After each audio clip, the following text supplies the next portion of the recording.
नमस्कार, तुम्हा सर्वांचं डेलिश फूड चॅनलवर स्वागत आहे। आज मी तुम्हाला खानदेश स्पेशल दुधीचं भगराळं ही पारंपरिक डिश दाखवणार आहे। या दुधीला या भाजीला तुम्ही दुधीचा कोरडा किंवा हिंदीमध्ये बेसनवाली दुधी की सुखी सब्जी असं पण नाव देऊ शकता। तर यासाठी सुरुवातीला मी एवढा हा दुधी घेतला आहे, ह्याला मी स्वच्छ धुवून घेतला आहे। आता मी काय करणार आहे, ह्याचा हा वरचा भाग कापून घेणार आहे आणि ह्याचं हे सालपट काढून घेणार आहे। तुम्हाला जर का हे स्किन आवडत असेल, हे त्याचं सालपट आवडत असेल तर तुम्ही सालपट सुद्धा ठेवू शकता। आणि ग्रेटरच्या म्हणजे या किसणीच्या या साईडने मी त्याला किसून घेणार आहे एक बोल। आता या ठिकाणी बघा, हे मी भोपळा, दुधी भोपळा हा मी किसून घेतलेला आहे। तुम्ही ह्याला साला सकट सुद्धा किसू शकता, तशी पण हे भगराळं करता येतं, पण आम्हाला ते आवडत नाही म्हणून आम्ही त्याचं ते सालपट आहे ते काढून घेतलं आहे आणि किसलं। आता या ठिकाणी मी हे एवढे 2 चमचे 2 पळी तेल तापवलं आहे। ह्याच्यात साधारण 2 ते 3 पळ्या तेल लागतं। आता हे तेल तापल्यानंतर मी यात 1 टीस्पून मोहरी घालत आहे। आता ही मोहरी तडतडली बघा, आता थोडासा मोहरीचा तडतडण्याचा आवाज येतो आहे की मग मी यात 1 चमचा जिरं घालणार आहे आणि जिराला सुद्धा तडतडू देणार आहे। आणि यात मी 2 चिमूट हिंग घालणार आहे। हिंगाने ह्याला टेस्ट खूप छान येते। आणि याचबरोबर मी यात 1 टीस्पून बारीक कापलेला लसूण, म्हणजे साधारण 3 ते 4 कळ्यांचं मी हे बारीक बारीक करून घेतलं आहे ते, आणि यात मी किसलेलं 1 टीस्पून बारीक किसून घेतलेलं आलं टाकत आहे। आता ह्याला थोडंसं होऊ देतो। गॅस कमी ह्याच्यावरती ठेवा। मी साधारण 5 ते 6 कढीपत्त्याची पानं घेत आहे। ह्याला असं तोडून टाकूया। हे असं तोडून टाकल्याने त्याला स्वाद छान येतो।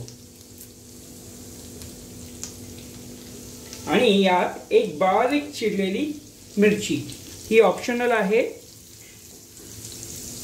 तुम्हाला पाहिजे तर तुम्ही टाका, नाही टाकले तरी चालते। आणि आता ह्याला मी मिक्स करून घेत आहे। आणि यात लगेचच मी या क्षणाला एक बारीक मध्यम आकाराचा कांदा कापून घेतला आहे, तो टाकत आहे। आणि या कांद्याला आता थोडंसं पिंक कलर येईपर्यंत मी परतून घेणार आहे।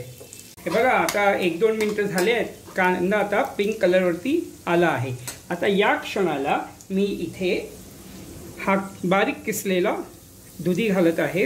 हा साधारण 1 बोल आहे आणि ह्याला झाकण ठेवून नाही शिजवायचं, ह्याला असंच बिना झाकणाचं शिजवून घ्यायचं आहे। त्याच्यातला जो ओलसरपणा आहे तो सगळा निघून जायला पाहिजे आणि परत तो शिजला पण पाहिजे।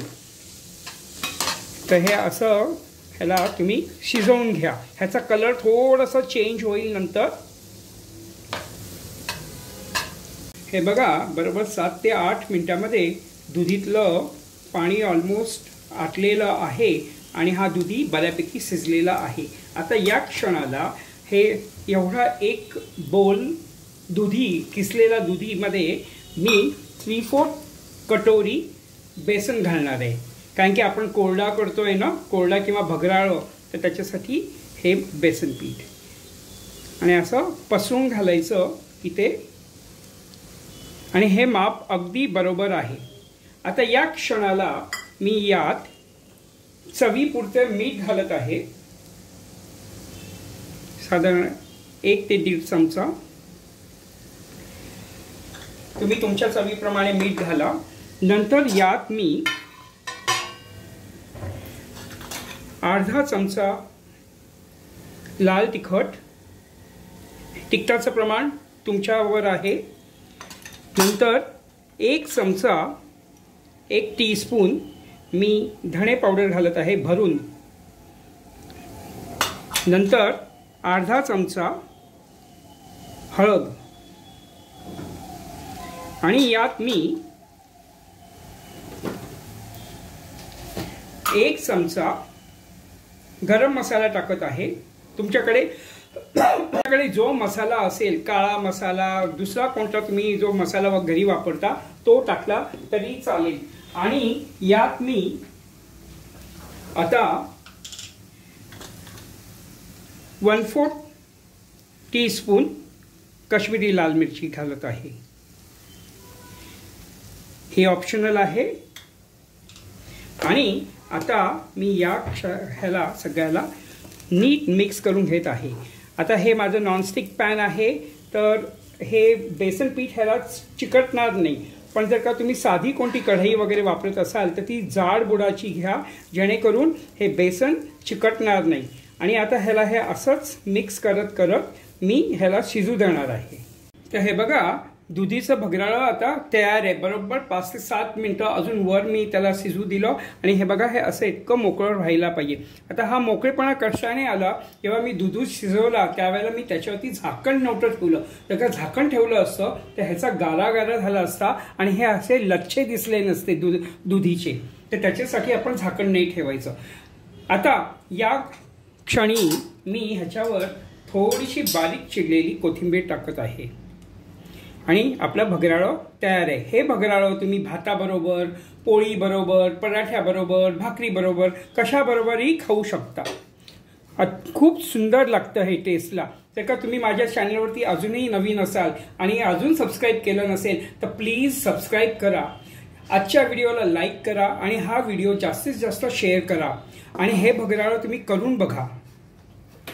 तर हे दुधीचं भगराळं करून बघा, नक्की करून बघा।